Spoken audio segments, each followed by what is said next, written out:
UG medical പ്രവേശന പരീക്ഷയുടെ ചോദ്യപേപ്പർ ചോർന്നതിനെ തുടർന്ന് കേന്ദ്രം പരീക്ഷ തന്നെ റദ്ദാക്കി.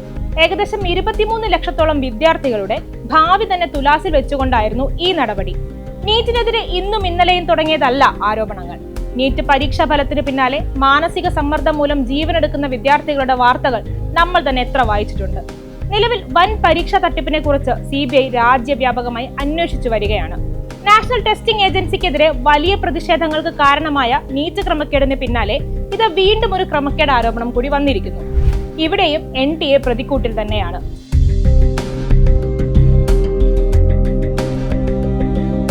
നിഫ്റ്റ് അഥവാ നാഷണൽ ഇൻസ്റ്റിറ്റ്യൂട്ട് ഓഫ് ഫാഷൻ ടെക്നോളജിയുടെ പ്രവേശന പരീക്ഷാ ഫലത്തിലാണ് ഗുരുതര ക്രമക്കേടുകൾ നടന്നതായി ആരോപിച്ചുകൊണ്ട് വിദ്യാർത്ഥികൾ തന്നെ രംഗത്തെത്തിയിരിക്കുന്നത്. NTA നടത്തിയ പരീക്ഷയിൽ സ്കോറുകൾ, അറ്റൻഡൻസ് റെക്കോർഡ്, ബയോമെട്രിക് പരിശോധന എന്നിവയിൽ ക്രമക്കേടുകൾ നടന്നതായാണ് വിദ്യാർത്ഥികളുടെ പ്രധാന ആരോപണം. കൃത്യമായി പറഞ്ഞാൽ പരീക്ഷ എഴുതിയ വിദ്യാർത്ഥികൾക്ക് നേരെ ആബ്സെന്റ് മാർക്ക് ചെയ്തെന്നും എഴുതിയ പല ചോദ്യങ്ങൾക്കും മാർക്കില്ലെന്നും എഴുതാത്തവയ്ക്ക് മാർക്ക് ലഭിച്ചെന്നും വിദ്യാർത്ഥികൾ പരാതിയായി ഉന്നയിക്കുന്നു. പരീക്ഷാ കേന്ദ്രങ്ങളിലെ ബയോമെട്രിക് പരിശോധന കൃത്യമായി നടന്നില്ലെന്ന പരാതിയും വിദ്യാർത്ഥികൾ ഉന്നയിക്കുന്നു.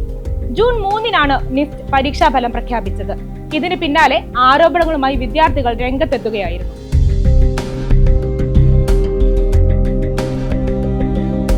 എന്നാൽ പരാതികളെ ഗൗരവത്തോടെ എടുക്കുന്നതിന് പകരം വ്യാപകമായി ക്രമക്കേടുകൾ നടന്നുവെന്ന ആരോപണങ്ങളെ തള്ളുകയാണ് NTA ചെയ്തത്. ഫലപ്രഖ്യാപനത്തിൽ സാങ്കേതിക പിഴവുകളൊന്നും സംഭവിച്ചിട്ടില്ലെന്നും ആകെ 15 പേരാണ് വിവിധ പ്രശ്നങ്ങളിലായി തങ്ങളെ സമീപിച്ചതെന്നും അവരുടെ പ്രശ്നങ്ങളെല്ലാം പരിഹരിക്കപ്പെട്ടുവെന്നുമാണ് NTA പറയുന്നത്. എന്നാൽ വിദ്യാർത്ഥികളുടെ ആശങ്ക അവസാനിക്കുന്നില്ല. അവരുടെ ആരോപണങ്ങൾ തങ്ങൾ പരാതികൾ അറിയിച്ചുകൊണ്ട് നൽകിയ ഇമെയിലുകൾക്കും ഫോൺ കോളുകൾക്കും NTAയിൽ നിന്ന് വ്യക്തമായ മറുപടി ലഭിച്ചില്ലെന്നാണ്.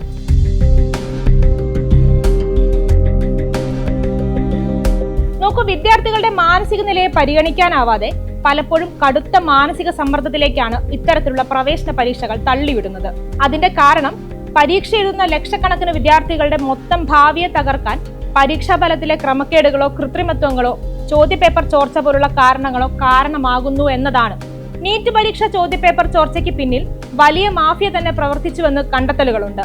നീറ്റ് കെമിസ്ട്രി ചോദ്യങ്ങൾ മുഴുവനായും ചോർന്നെന്ന് NTA ആഭ്യന്തര അന്വേഷണത്തിൽ കണ്ടെത്തിയിരുന്നു. ബയോളജി പരീക്ഷയുടെ 50% ചോദ്യങ്ങളും ചോർന്നുവെന്നും കണ്ടെത്തി. നീറ്റ് ക്രമക്കേടുമായി ബന്ധപ്പെട്ട് വന്ന ഈ മാതൃക ചോദ്യപേപ്പറുകളുടെ പേരിൽ വന്ന ചോർത്തപ്പെട്ട ചോദ്യപേപ്പറുകളിൽ പല ചോദ്യങ്ങളും യഥാർത്ഥ ചോദ്യപേപ്പറിന്റെ അതേ ക്രമത്തിലായിരുന്നു. ഒരു കുത്തിലോ കോമയിലോ പോലും വ്യത്യാസമുണ്ടായിരുന്നില്ലെന്നും കണ്ടെത്തലുകളുണ്ട്. വ്യാപകമായി പ്രചരിക്കപ്പെട്ട ഈ ചോദ്യപേപ്പർ ചോർച്ച മൂലം തുലാസിലായിരിക്കുന്നത് ലക്ഷക്കണക്കിന് വിദ്യാർത്ഥികളുടെ ജീവിതമാണ്, ഭാവിയാണ്.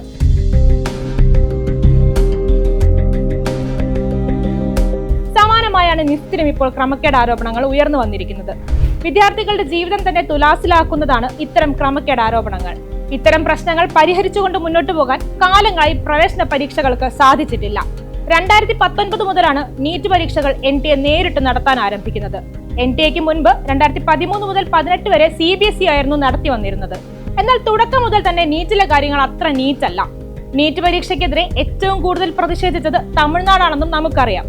നീറ്റ് പരീക്ഷയിലൂടെ കേന്ദ്രീകൃത രീതി നടപ്പിലാക്കുന്നുവെന്നും സംസ്ഥാന സിലബസുകൾ പഠിക്കുന്ന വിദ്യാർത്ഥികളെ സംബന്ധിച്ചിടത്തോളം ഇത് പ്രതികൂലമായി ബാധിക്കുന്നുവെന്നും കാലങ്ങളായി തമിഴ്നാട് ഉന്നയിക്കുന്ന പ്രശ്നമാണ്.